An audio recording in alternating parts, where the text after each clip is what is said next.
வணக்கம். இந்த காணொளியில் 7ஆம் வகுப்பு இயல் 9ல் இருக்கக்கூடிய புக் பேக்கு பின்னாடி கொடுத்துருப்பாங்க. சரியான இணைப்பு சொல்லால் நிரப்புக. ஸோ நம்மளுக்கு பார்த்திங்கன்னா புக்கில் இருக்கிறது தான் ரிப்பீட்டடாக ஆல்ரெடி கேட்ட டிஎன்பிஎஸ்சி எக்ஸாமில் கேட்டிருக்காங்க. அதனால் இதிலேருந்து பார்த்திங்கன்னா கண்டிப்பாக 1 மார்க் வரத்துக்கான வாய்ப்புகள் ரொம்ப அதிகம். அதனால் இங்கே இருக்கக்கூடிய இந்த ஸ்டேட்மெண்ட்ஸை தெளிவாக பார்த்துக்கோங்க. என்ன இணைப்பு சொல்லை பயன்படுத்தி இதை கம்ப்ளீட் பண்ணுறாங்கன்றது எக்ஸாம்பிளோட தெளிவாக பார்த்துக்கோங்க.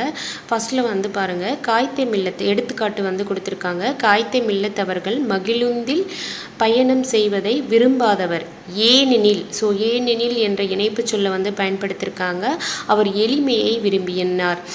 எளிமையை விரும்பினவர் தானே காய்த்தை மில்லத்து. ஸோ எளிமை ஏனெனில், அவருக்கு ஏனெனில் என்றது வரும்ன்ற மாதிரி ஞாபகம் வச்சுக்கோங்க. நாம் இனிய சொற்களை பேச வேண்டும், இல்லை என்றால் துன்பப்பட நேரிடும். இது ஒரு ஈஸியான ஒரு இணைப்பு சொல். நம்மளுக்கு அதை படிக்கும் போதே நம்ம ஈஸியாக அதை ஃபிக்ஸ் பண்ணிடுவோம்.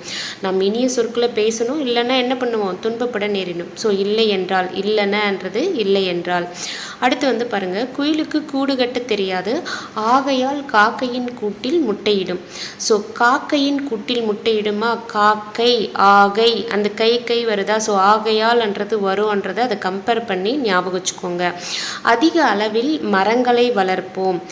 ஏன் வளர்க்கணும் அப்படின்னா ஏனெனில், அதிக அளவில் மரங்களை வளர்க்கணும். ஏன்னா மரங்கள் தான் மலை அடிப்படை. ஏனென்னான்ற மாதிரி ஏனெனில், அதிக அளவில் மரங்களை வளர்ப்போம்.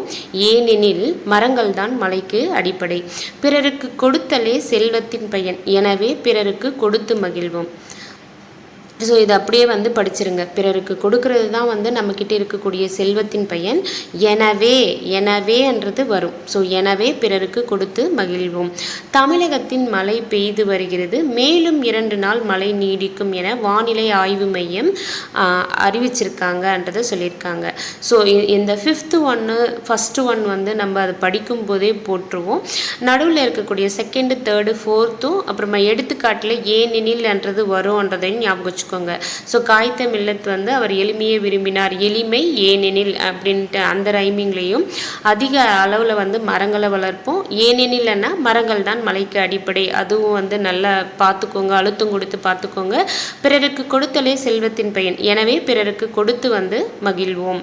ஸோ எனவே அப்புறமா ஆகையால், காக்கையின் கூட்டில் முட்டையிடும் அன்றது ஆகையால்ன்றது அந்த ஸ்டேட்மெண்ட்டில் வரும்ன்றதை பார்த்துக்கோங்க. ஸோ இதிலேருந்து கன்ஃபார்மாக 1 மார்க் வர்றதுக்கு வாய்ப்புகள் ரொம்ப அதிகம். அதனால் புக்கில் கொடுத்துருக்குற எக்ஸாம்பிளை தெளிவாக பார்த்துக்கோங்க. தேங்க்யூ.